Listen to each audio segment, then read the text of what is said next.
So let's let, for example number 1, we're going to let f of x be equal to 3 to the x. Now the question is how much faster is f increasing at, so how much faster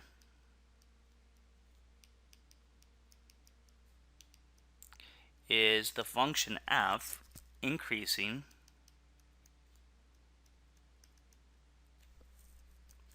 at x equals 5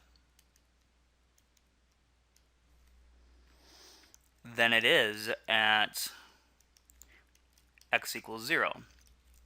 So I'm going to walk you through that, and then I'm going to show you, we'll pick another portion of the curve, and I'll show you that as well. So look, 3 to the x, what does that look like?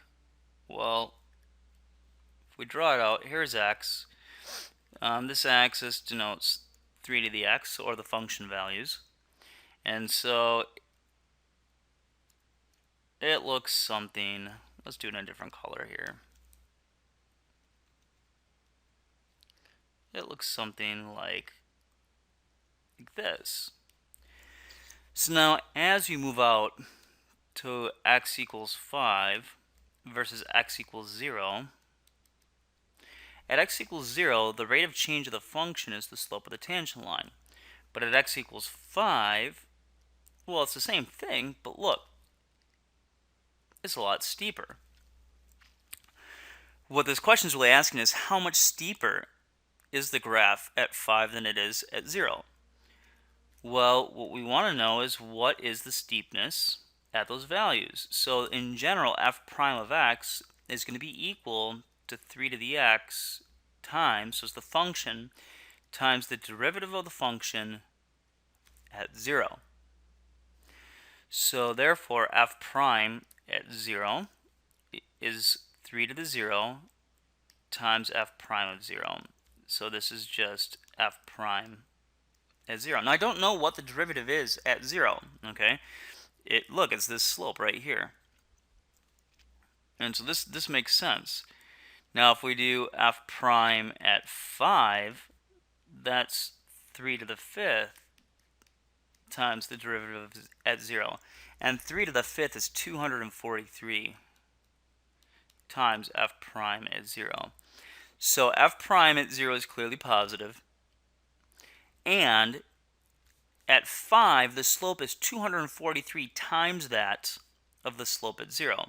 Now let's go ahead and pick a guy here in the middle somewhere. Let's pick this guy right here at, let's say, x equals 2, just to see what it looks like.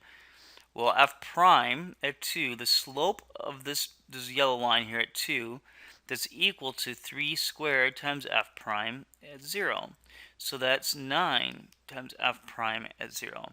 So the steepness of the slope here is 9 times what it is here. Okay? But of course it's less steep than this guy over here. Now what if we did the following? What if we used the number e? Now we know a lot of the different techniques with the number e, a lot of different rules that we can work with e.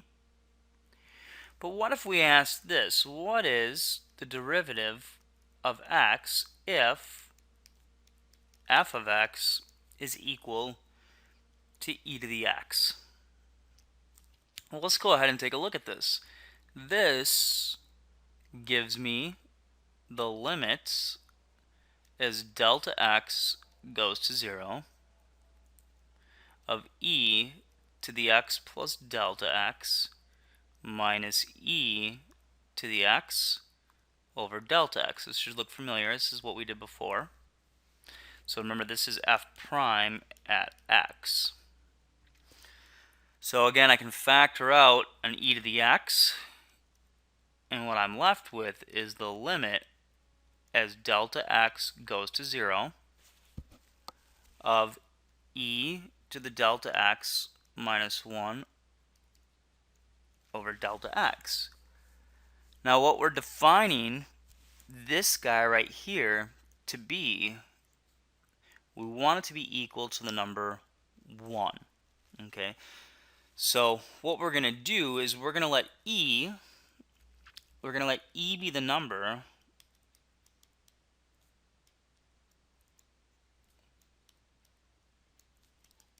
such that f prime at 0, its derivative at 0, is equal to 1, because this is the derivative at 0.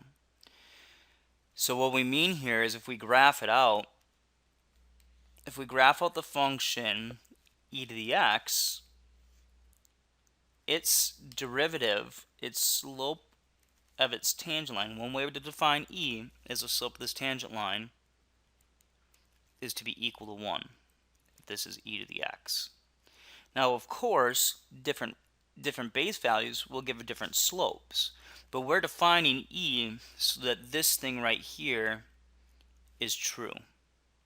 Okay, it's a constant. It's true, it's always equal to 1.